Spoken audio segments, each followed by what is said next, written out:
El día de hoy vamos a hablar sobre una frase que yo repito muy a menudo y que siento que a veces es necesario contextualizar o explicar, porque yo suelo decir en terapia y en mis distintos videos que al ego no le gusta sanar, que el ego está identificado con la herida y que no cree posible una existencia sin sufrimiento, sin dolor, sin estar identificado con nuestra historia triste, con nuestros traumas o con nuestro pasado doloroso.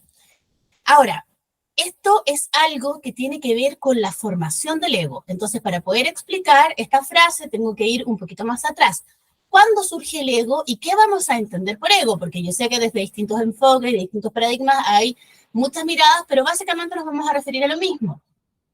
El ego es una categoría mental, o sea, siempre que hablamos de ego, hablamos de nuestra mente, de nuestro sistema de creencias. Por ejemplo, a quienes les gusta el tarot o siguen esta página más que nada por el tarot, el ego se representa en el palo de espadas, específicamente en el 3 de espadas, que es esa visión dolorosa donde yo me hago consciente de mí mismo y de mi entorno. Y podría ser también, por ejemplo, a través de un 7 de espadas, un 9 de espadas, que son cartas que encarnan un concepto de mí mismo. Ya, o sea, como que yo represento un personaje o represento un rol. Pero es el 3 de espadas, básicamente, el que muestra la herida. La herida es importante, ojo, la herida siempre va a ser importante, el dolor siempre va a ser importante porque nos viene a mostrar algo de lo que no somos conscientes. La existencia humana requiere el dolor como una condición para la toma de conciencia. Si a mí las cosas no me duelen, yo no pesco. ¿Ya? Otra cosa es transformar ese dolor en sufrimiento. Otra cosa es no aprender de lo que el dolor me viene a mostrar y yo transformarme en una víctima que siempre se queja de lo mismo, pero que tiene clarísimo qué es lo que le duele, pero no está dispuesta a hacer un cambio porque espera que los demás cambien.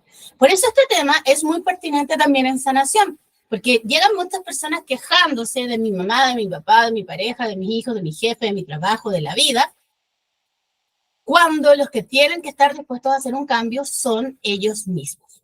¿Se entiende? O sea, si yo espero que mi pareja cambie, puedo esperar sentada. Es más fácil cambiar de pareja, ¿ok?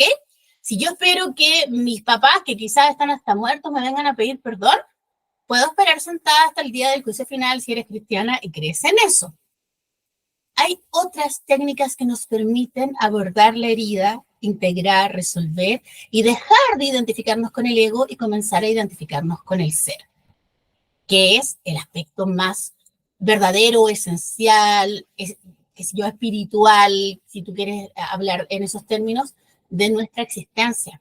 El ego es dijimos, una categoría mental, ¿cierto? Es una estrategia de sobrevivencia. Ya tenemos dos conceptos, categoría mental, estrategia de sobrevivencia, y es una respuesta reactiva a nuestra primera infancia y sobre todo a la influencia del mundo adulto en nosotros.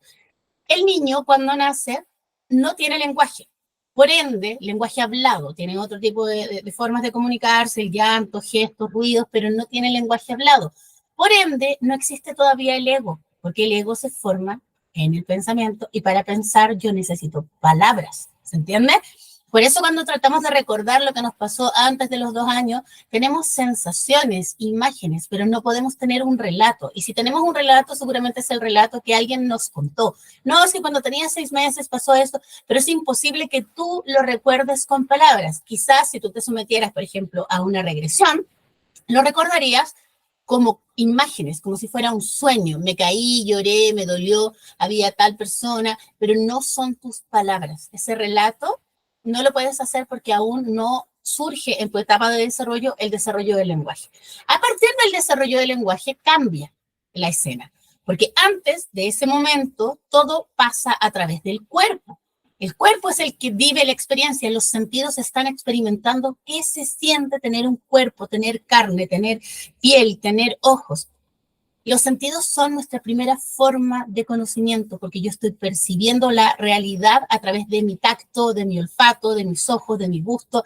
Por eso es tan importante que los niños puedan explorar, que no estén quietos, que no estén, no sé, pues como que antes casi que los envolvían y los dejaban ahí como en la cuna, que los niños puedan andar a pies pelados, que puedan explorar los alimentos, que yo sé que para muchas familias que están criando es una lata, es un riesgo que el niño coma con sus propias manos o que el niño explore, porque lo ven como un riesgo y porque hay muchas como líneas de crianza que a veces dicen, no, es que el niño se va a enfermar, no, es que no sé qué.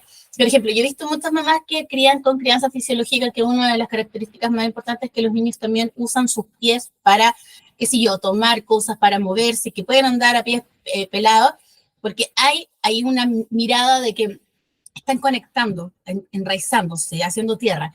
Pero cuando otras mamás o otras personas, sobre todo de otras generaciones, ven a esas personas en la calle o en una situación social, ¡ay, pero es que se va a enfermar!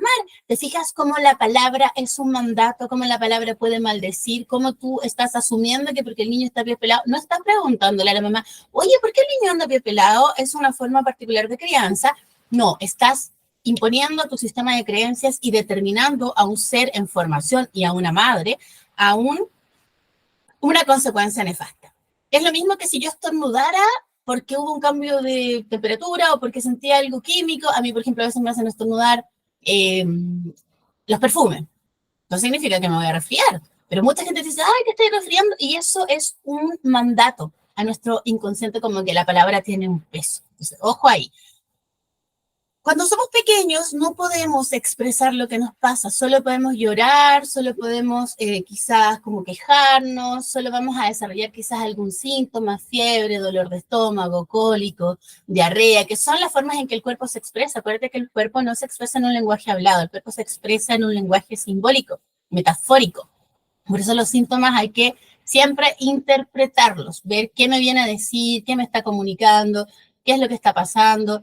Entonces, hay varias cosas, hay varias cosas que nos van a funcionar y que vamos a trabajar en esta ocasión como desde el análisis. Ya vamos a revisar cómo surge esta categoría mental del ego en nosotros, nuestra personalidad, cómo se forma, cuáles fueron los factores que me hicieron creer que yo soy así, que uno se casa con esa idea, yo soy así, porque a mí mi mamá me dijo, porque a mí me pasó esto, porque yo siempre fui así, pero no me doy la posibilidad de reconstruirme. Sanar tiene que ver con dejar morir esa ilusión del yo y con permitirnos crecer en un aspecto más integrado, más luminoso, más profundo.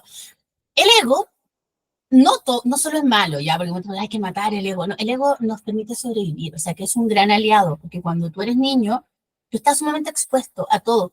Si tú no formas una personalidad, el mundo te come. Entonces, la personalidad es lo que pone la distancia. Aquí estoy yo y acá estás tú. Antes de la adquisición del lenguaje y antes del desarrollo del yo, porque el yo es una categoría lingüística. Fíjense lo importante que es el desarrollo del lenguaje. La subjetividad tiene un fundamento lingüístico. Yo no tengo esa distancia. Entonces las cosas me atraviesan, las cosas me permean, las cosas me pasan. Pero cuando yo puedo decir en primera persona yo, automáticamente aparece el otro. Y el lenguaje nos permite elaborar las experiencias que vivimos. Entonces, muchas veces se genera una desconexión del cuerpo. Ya, lo que no es sano, pero es una estrategia de sobrevivencia. ¿Qué más puede hacer un niño de 3 años que está viviendo un trauma? ¿Qué más puede hacer una niña de 5 años que sufrió un abuso? ¿Qué más puede hacer un niño de 7 años que fue abandonado?